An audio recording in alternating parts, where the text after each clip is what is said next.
Mister India, तहलका, गदर, एक प्रेम कथा, घायल और कोयला जैसी फिल्मों में दमदार खलनायक की भूमिका निभाकर वो बन गए बॉलीवुड फिल्मों के सबसे बड़े खलनायक, सबसे बड़े विलन। और दिलवाले दुल्हनिया ले जाएंगे फिल्म में एक पिता का किरदार निभाकर लोगों का दिल जीता। हम बात कर रहे हैं अमरीश पुरी साहब की।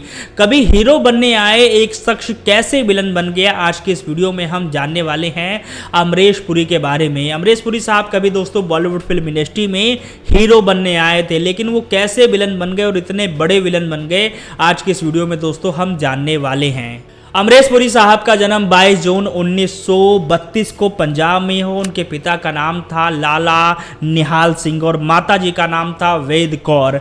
अमरीश पुरी साहब के 4 भाई बहन थे, चमन पुरी, मदन पुरी और बड़ी बहन का नाम चंद्रिका था और बड़े भाई का नाम हरीश पुरी था। अमरीश पुरी साहब ने अपनी शुरुआती शिक्षा पंजाब से ही पूरी की। उसके बाद वो शिमला चले गए और उन्होंने BM कॉलेज से अपनी पढ़ाई पूरी की और उसके बाद उन्होंने डिसाइड किया कि वो एक एक्टर बनेंगे, एक कलाकार बनेंगे और वो पहुंच गए सीधा मुंबई। और इस दौरान अमरीश पुरी साहब ने यहाँ कई सालों तक थिएटर किया। उसके बाद वो बॉलीवुड फिल्म इंडस्ट्री के कई बड़े निर्माताओं के पास पहुंचे और ऑडिशन दिया। उनमें से एक निर्माता ने तो यह कह दिया अमरीश पुरी साहब को कि तुम्हारी शक्ल हीरो बनने वाली नहीं है, तुम्हारी शक्ल बहुत डरावनी है। वहीं पर उनकी आवाज़ को लेकर भी टिप्पणी किया गया। अमरीश पुरी साहब की आवाज़ को लेकर एक डायरेक्टर ने जब उनका ऑडिशन चल रहा था तो उन्होंने कहा कि उनकी आवाज़ बहुत भयानक है, वो बिल्कुल भी बॉलीवुड फिल्म इंडस्ट्री में हीरो नहीं बन सकते।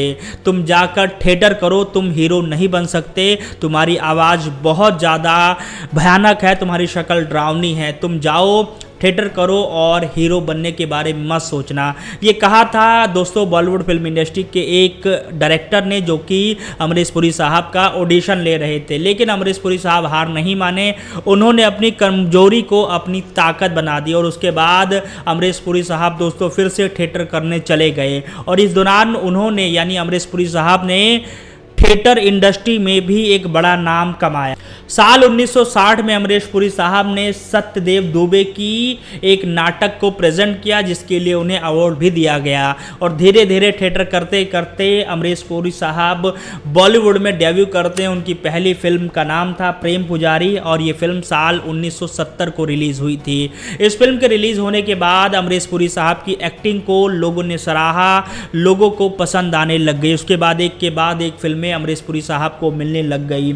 1970 में अमरीश पुरी साहब का डेब्यू हो चुका था और उसके बाद उनकी सलाखें, डाकू, ईमान धर्म, जानी दुश्मन, अंधा कानून, कुली जैसी दमदार फिल्में रिलीज़ हुई और जिसने अमरीश पुरी साहब को बॉलीवुड फिल्म इंडस्ट्री में एक नई पहचान बनाई। लेकिन अभी तक भी बॉलीवुड फिल्म इंडस्ट्री में नंबर 1 विलन डैनी ही कहलाते थे। उन्होंने भी साल 1971 में डेब्यू किया था। लेकिन 1980 के बाद अमरीश पुरी साहब ने कुछ ऐसी दमदार फिल्मों में काम किया जिससे उन्हें बॉलीवुड में सबसे बड़ा खलनायक का उपाधि मिल गई। उन्होंने गंगा जमुना सरस्वती, त्रिदेव, अजूबा, सौदागर, तहलका, मिस्टर इंडिया, करण अर्जुन, कोयला, जीत, घातक, गदर, एक प्रेम कथा जैसी फिल्मों में काम किया, जिससे वो बन गए बॉलीवुड फिल्म इंडस्ट्री के सबसे बड़े खलनायक। दोस्तों ये किस्सा बॉलीवुड फिल्म इंडस्ट्री में बहुत मशहूर है कि जब भी किसी फिल्म की अमरीश पुरी साहब शूटिंग करते थे तो जो राइटर था वो अपनी डायलॉग लेकर आता था अमरीश पुरी साहब के साथ। अमरीश पुरी साहब कहते थे ये डायलॉग